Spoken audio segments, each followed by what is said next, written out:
어떤 항암제를 투약하더라도 100%에서 효과를 보는 것은 아니기 때문에 우선 효과가 있는지가 제일 중요하겠습니다.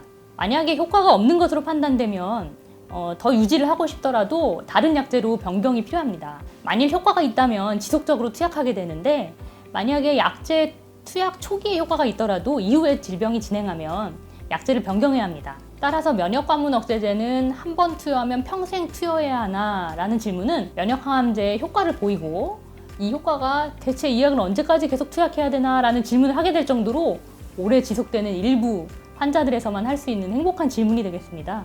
임상 연구들에 따라서는 병이 나빠지지 않는 한 면역항암제를 지속적으로 계속 투약한 연구도 있고 2년까지 투약하고 중단한 연구들도 있습니다. 아직 면역항암제가 개발 그리고 상용화된 지 오래 지나지 않았기 때문에 일정 기간 투약한 후에 중단할 경우에 지속적으로 투약한 경우와 결과에 차이가 있는지 없는지 명확하게 증명된 바는 없습니다. 하지만 면역항암제가 한 번 효과를 보이면 비교적 그 효과가 오래 지속되고 중단 후에도 그 효과가 지속되는 경향이 있기 때문에 우선 효과를 보인 환자라면 2년까지 투약 후에 중단해도 지속 투약한 경우와 결과가 큰 차이가 없을 가능성이 높아 보입니다. 따라서 현재 건강보험심사평가원에서도 면역항암제는 최대 2년까지만 약제를 급여 인정해주고 있습니다. 개념적으로 항암 면역 반응을 활성화시킴으로써 장기간 생존율을 증가시키는 작용을 하기 때문에 가능하면 치료 초반에 투약할수록 더 좋은 성적을 보일 것으로 생각하고 있습니다. 다만 현재는 주로 수술과 같은 국소 치료가 불가능한 진행성, 전이성 암에서 임상 연구와 허가 급여가 되어 있고, 일부 암에서는 1차 항암 치료로도 효과를 입증하는 데 실패해서 2차, 3차 항암 치료로만 사용되고 있습니다.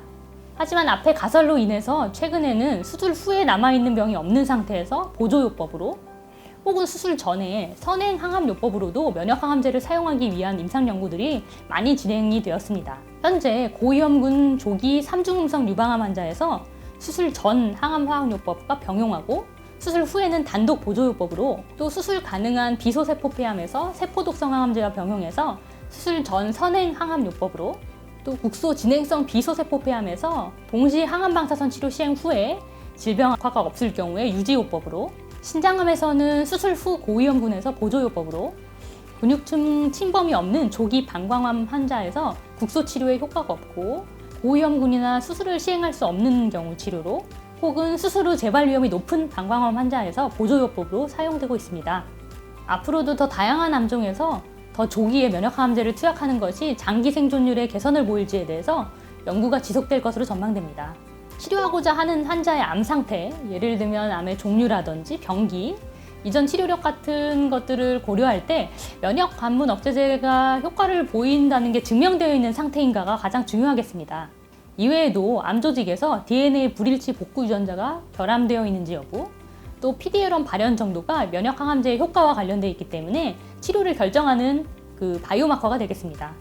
면역항암제는 효과를 보는 환자의 비율이 비교적 낮고 그 효과가 천천히 나오는 경향이 있으므로, 만약에 병변 자체의 국소 진행이 심해서 기관지나 신경 등 중요 장기를 침범하고 치명적인 증상을 유발할 가능성이 높다면 가급적 면역항암제의 단독 투약은 피하고 다른 종류 약제를 투약하거나 아니면 다른 약제와 병합을 고려해야겠습니다. 드물지만 면역력의 활성화가 치명적으로 작용할 수 있는 기저질환, 예를 들면 자가면역질환이라든지 장기 이식 후에 면역 억제제를 드시고 있는 분들의 경우에는 면역항암제의 투약이 금기가 될 수 있습니다.